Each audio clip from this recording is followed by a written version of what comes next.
Doctor Minaya, bienvenido. Muy buenos días, Mónica, Carlos, Fernando. Buenos días. Efectivamente tenemos un número creciente de casos, más de 2.000 que se han registrado en las últimas horas, a partir de pruebas tanto rápidas biomoleculares como antigénicas, pero hay que decir que ese número es probablemente 10 veces más el que pueda estar ocurriendo, dado que no tomamos suficientes muestras en el país. Tenemos además los indicadores de camas UCI que están cercanos ya al 90%, cerca de 1.500 camas ocupadas de las 1.600, aunque el gobierno ha decretado recientemente, hace 2 días atrás, la compra urgente de 300 equipos que permitirían ampliar las camas, pero todavía no tenemos una respuesta sobre el personal que es necesario para mantener las camas, y por supuesto la tasa de mortalidad que hemos visto que ha ido creciendo progresivamente a lo largo de estas últimas 8 semanas y que ahora configuran definitivamente el inicio de lo que es la segunda ola. Se ven involucradas varias regiones, incluyendo Lima. Sí, Doctor Minaya, buenos días. ¿Qué cosa es lo que recomendaría usted a los pacientes que sienten desarrollar síntomas del COVID-19, pero que saben que no hay camas UCI disponibles en la mayor parte de las regiones de nuestro país? ¿Qué es lo razonable hacer cuando uno tiene síntomas y va camino al agravamiento de la enfermedad? Fernando, en este caso la experiencia ya nos ha permitido en varias regiones del país capear temporales y situaciones críticas como esta. Una de las cosas importantes es que el gobierno tiene que facilitar la apertura del primer nivel de atención. Cuando uno reconoce tempranamente los síntomas de la complicación del COVID, que es dolor torácico creciente, fiebre que no lo abandona, dificultad respiratoria, uno puede intervenir y cortar estas situaciones a tiempo. Necesita así servicios que puedan administrar los medicamentos, que son muy simples en realidad, un buen monitoreo, contando inclusive con un oxímetro pulso. Esto tiene que estar distribuido ampliamente. Recién ha salido la noticia que se ha distribuido 85.000 equipos de oximetría de pulso, en algunas regiones insuficientes. Por ejemplo, a Huánuco se le han entregado 613, necesita mucho más de 10.000 para poder entregarle a las poblaciones especialmente rurales y en lugares donde no hay fácil acceso. Pero las personas tenemos que reconocer estos síntomas de alarma y es el Estado, a través de su servicio de salud, los que tendríamos que entregar el tratamiento lo más precoz posible para poder mitigar esa situación, no permitir que se evolucione, porque no todos tenemos que llegar a una unidad de cuidados intensivos.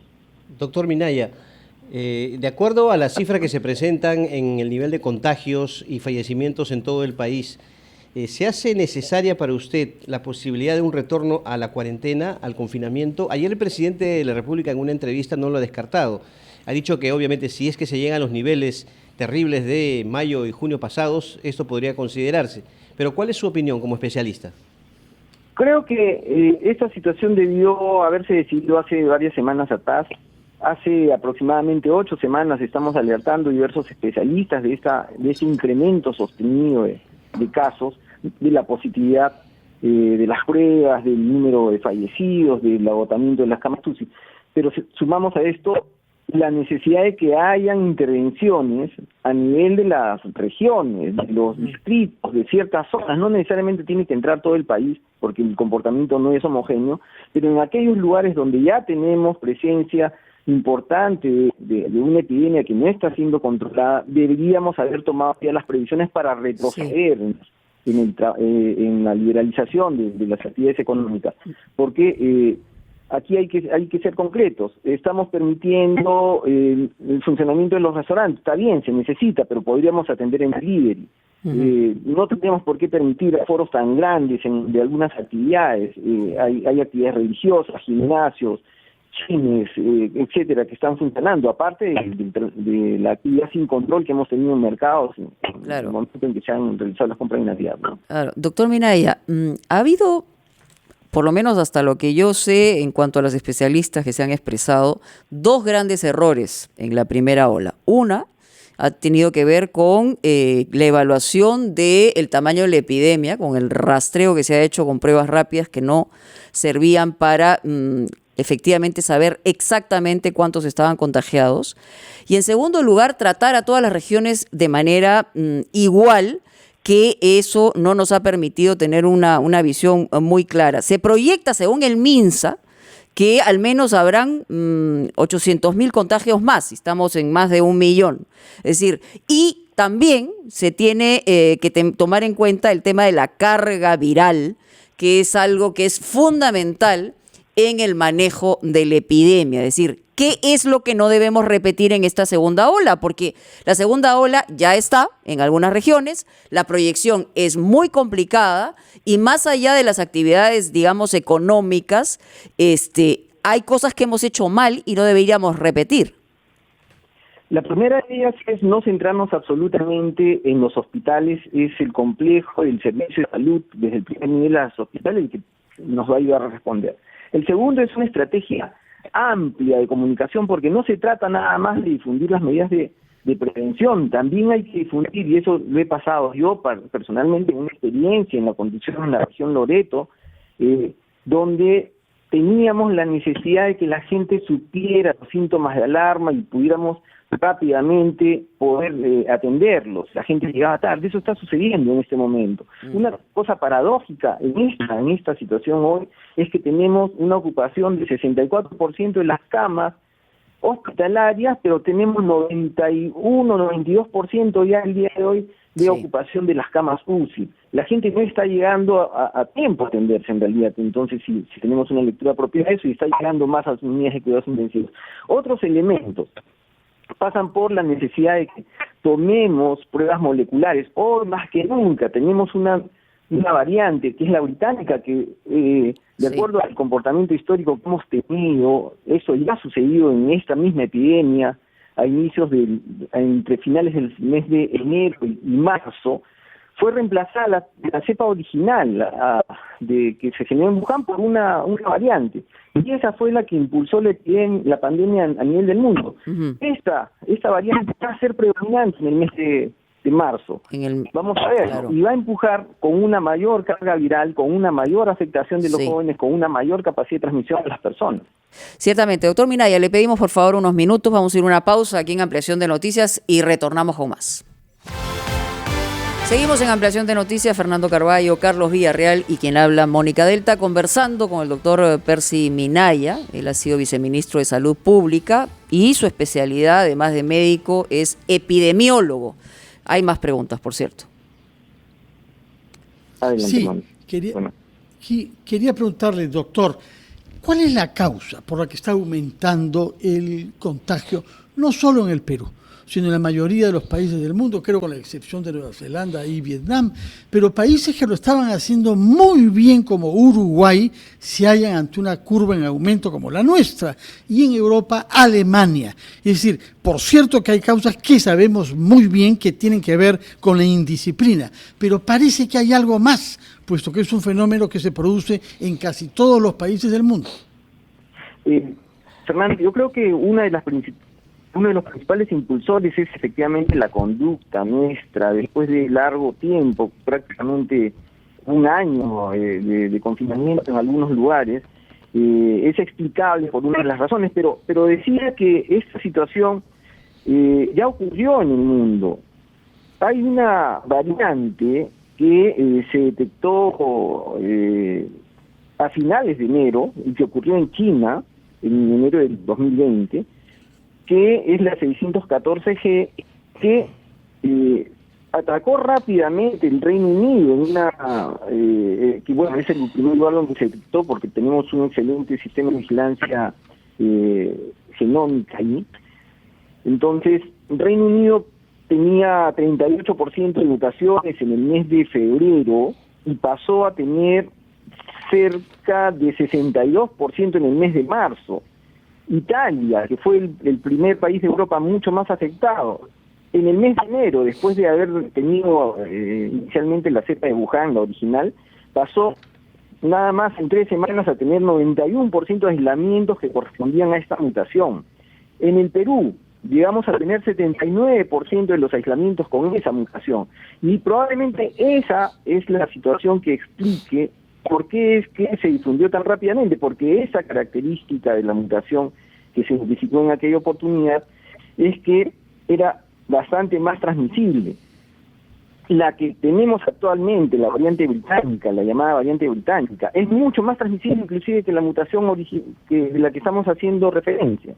Ya ocurrió, el mundo tiene experiencia con eso, fue la principal causa que impulsó probablemente la situación de la pandemia, inclusive para lugares que habían tenido éxito, como Alemania, Corea del Sur, tuvieron serios problemas con esta expansión de esta variante, y es una situación que está volviendo a ocurrir, pero multiplicada, porque ahora tenemos el agotamiento de los servicios de salud, el agotamiento de las personas que hemos estado confinadas, y una variante que es mucho más transmisible. Sí. Esta transmisión está además tomando como características de que tiene tasas más elevadas de infección en los jóvenes, y con carga viral mucho más elevada también. Entonces, son situaciones que apenas estamos aprendiendo del virus. Hay algunas cosas que se pueden explicar por las personas, pero hay otras que se deben al virus que no las conocemos 100%. Y probablemente esta sea la situación que ocurre en este instante. Sí. Doctor, con relación a las variantes, dos preguntas muy concretas. Uno,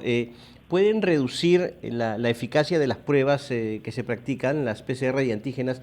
Y además, en este momento, en esta etapa, ¿son útiles para usted las pruebas rápidas? Las pruebas rápidas tienen una utilidad puntual, que es el diagnóstico de una enfermedad pasada. Quiere decir una semana o 2 semanas antes, exactamente para eso sirven, no sirven para otra cosa. Ha sido un error utilizarlas aquí como el principal método diagnóstico. Las pruebas moleculares, reafirmamos, son aquellas que son las útiles, especialmente en una situación donde hay que ahora hacer vigilancia genómica. Las mutaciones son preocupantes siempre.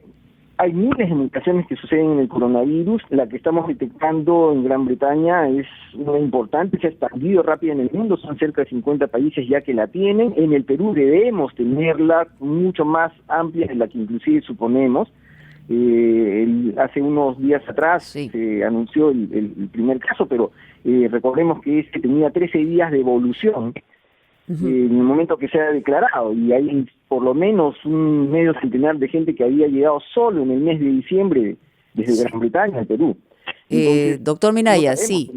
En relación a las pruebas y en relación a este seguimiento genómico del cual se habla, es decir, se dice que ya llegó un lote importante de antígenos, o sea, es decir, de pruebas antígenas, que son pruebas moleculares, y esto nos daría una mejor respuesta, porque lo que hubo inicialmente, ya usted lo ha señalado, durante varios meses se habló mucho de las pruebas rápidas porque había una cantidad muy grande, la diferencia entre unas y otras era enorme.